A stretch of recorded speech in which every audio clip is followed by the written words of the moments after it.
A moth goes into a podiatrist's office. The podiatrist says, "What's the problem?" The moth says, "Where do I begin with my problems? Every day I go to work for Grigory Vasilovich, and all day long I toil. But what is my work?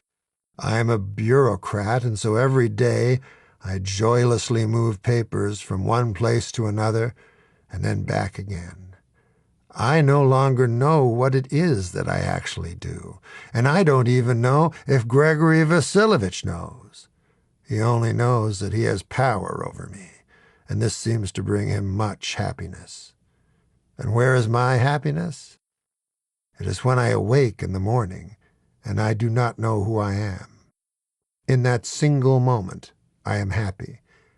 In that single moment, before the memory of who I am strikes me like a cane, and I take to the streets and walk in a malaise, here and then there and then here again.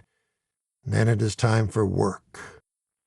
Others stop asking me what I do for a living long ago, for they know I will have no answer, and will fix my empty eyes upon them, and they fear my melancholia might prove so deep as to be contagious. Sometimes, Doc, in the deepest dark of night, I awake in my bed and I turn to my right, and with horror I see some old lady lying on my arm, an old lady that I once loved, Doc, in whose flesh I once found splendor, and now see only decay, an old lady who insults me by her very existence. Once, Doc, when I was young, I flew into a spider web and was trapped. In my panic, I smashed my wings till the dust flew from them, but it did not free me, and only alerted the spider. The spider moved toward me, and I became still, and the spider stopped. I had heard many stories from my elders about spiders, about how they would sink their fangs into your cephalothorax, and you would be paralyzed but aware, as the spider slowly devoured you. So I remained as still as possible, but when the spider again began moving toward me, I smashed my wing again into my cage of silk, and this time it worked. I cut into the web and freed myself and flew skyward. I was free and filled with joy. But this joy soon turned to horror. I looked down and saw that in my escape I had taken with me a single strand of silk, and at the end of the strand was the spider, who was scrambling upward toward me. Was I to die high in the sky where no spider should be?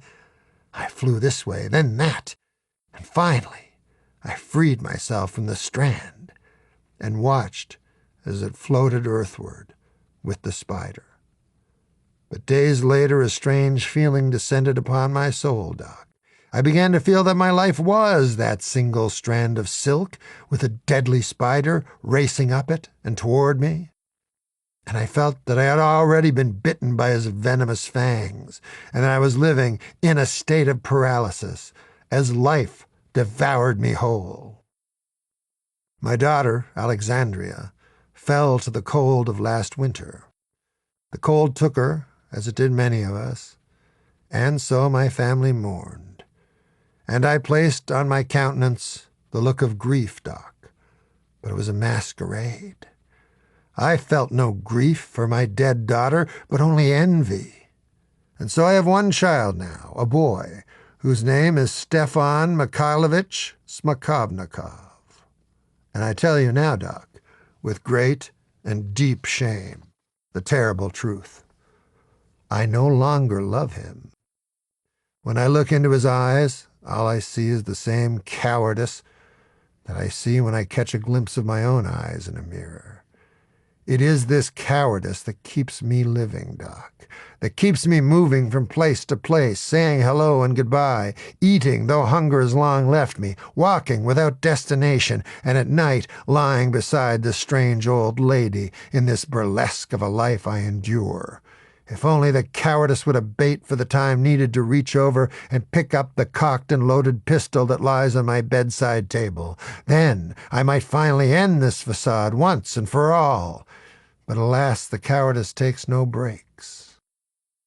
It is what defines me. It is what frames my life. It is what I am. And yet I cannot resign myself to my own life. Instead, despair is my constant companion as I walk here and then there, without dreams, without hope, and without love. Moth, says the podiatrist, your tale has moved me, and it is clear you need help, but it is help I cannot provide. You must see a psychiatrist and tell him of your troubles. Why on earth did you come to my office? The moth says, because the light was on.